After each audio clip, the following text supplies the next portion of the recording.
Hello అండి, welcome to Rudramma kitchen. నేను ఈరోజు చికెన్ కోఫ్తా చేస్తున్నాను. చూడండి, చికెన్ తీసుకున్నాను. దీంట్లోకి సాల్ట్, కారం, పసుపు, గరం మసాలా, బేషన్, పసుపు వేసాను, కారం, హాఫ్ స్పూను ఉప్పు, గరం మసాలా, బేషన్. దీన్ని కొద్దిగా అల్లం పేస్ట్ వేస్తాను. దీంట్లో అల్లం పేస్ట్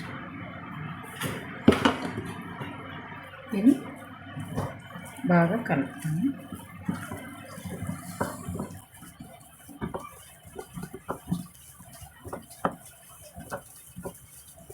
దీంట్లో కొద్దిగా కొత్తిమీర కూడా వేస్తున్నాను.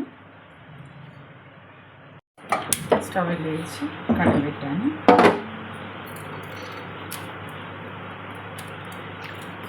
అయ్యే వరకు నేను ఇవి లడ్లు చేస్తాను.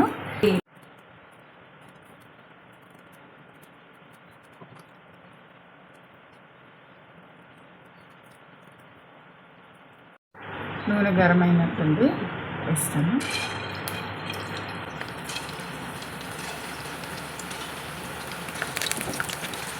ఇప్పుడు సిమ్లోనే పెట్టాను స్టవ్.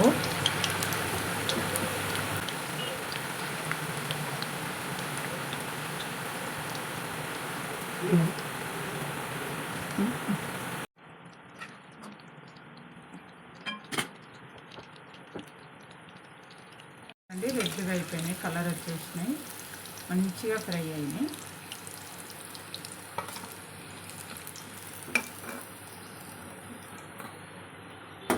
పచ్చిది ఆనియన్స్ గ్రైండ్ చేయడానికి.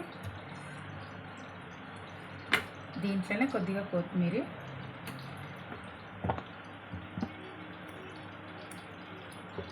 ఒక 3 పచ్చిమిర్చి,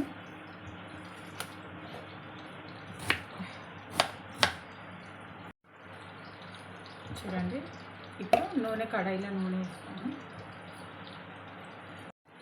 వేస్తున్నాను. ఒక 2 పావులు నూనె వేస్తాను.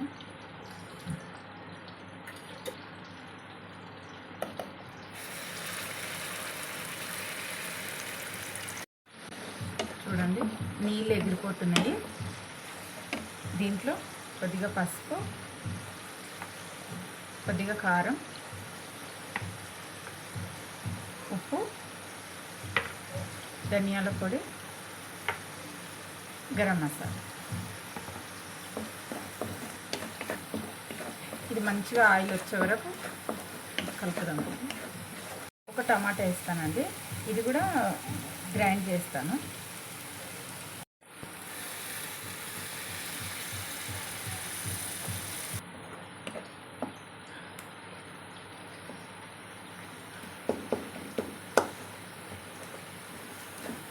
కొద్దిగా ఒకటి చిన్న టమాటా ముక్కలు ఉన్నాయి. నేను అప్పుడు అల్లం పేస్ట్ వేయడం మర్చిపోయినానండి.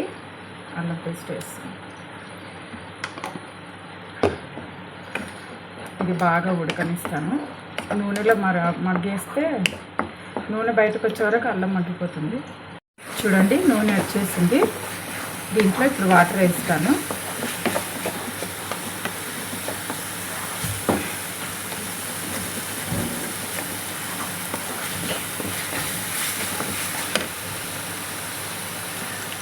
ఇది లడ్లు మునిగే వరకు, చికెన్ లడ్లు మునిగే వరకు ఉంటే చాలు.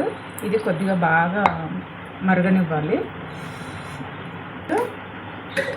నేను అప్పుడు నూనె లవంగాలు, ఒక విలాచి అలా వేయలేదు. ఎందుకంటే నేను ఖాళీ నూనె లేకుండా ఇలా ఉడకడానికే వేయాలని వేయలేదు. ఒక 3 లవంగాలు, 2 ఇలాచీలు ఇలా కొట్టుకున్నాను. మూతి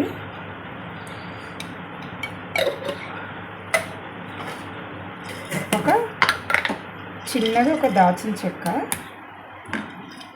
చిన్నది చాలు, ఫ్లేవర్ వస్తే చాలు. ఎందుకంటే గరం మసాలా వేసాం కదా, దీంతో అంత గరం మసాలా ఘాటు ఎక్కువ అవుతుంది, అందుకే వేయలేదు. ఒకటి అనాస పువ్వు. అనాస పువ్వు కూడా ఒకటే, ఒక చిన్నది ఒక రెక్క మాత్రం. ఇది కొద్దిగా బాగా మరిగినిద్దాము. అంతే ఫ్రెండ్స్, మరిగినాక మళ్ళీ ఒకసారి చేద్దాము. దీని మీద మూత పెట్టేస్తా. మరిగిపోయిందండి, ఆయిల్ కూడా వచ్చేస్తుంది బయటకి. ఇప్పుడు ఇవి వేసేస్తాను.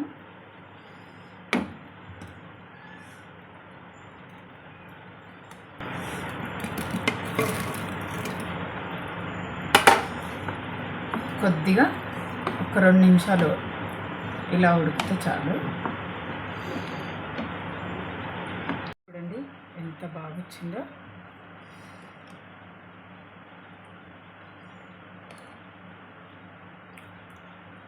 ఇవి మాత్రం అసలు ఇట్లా చిట్లిపోలేదు, మంచిగా ఫ్రై అయినాయి నూనెలో కూడా.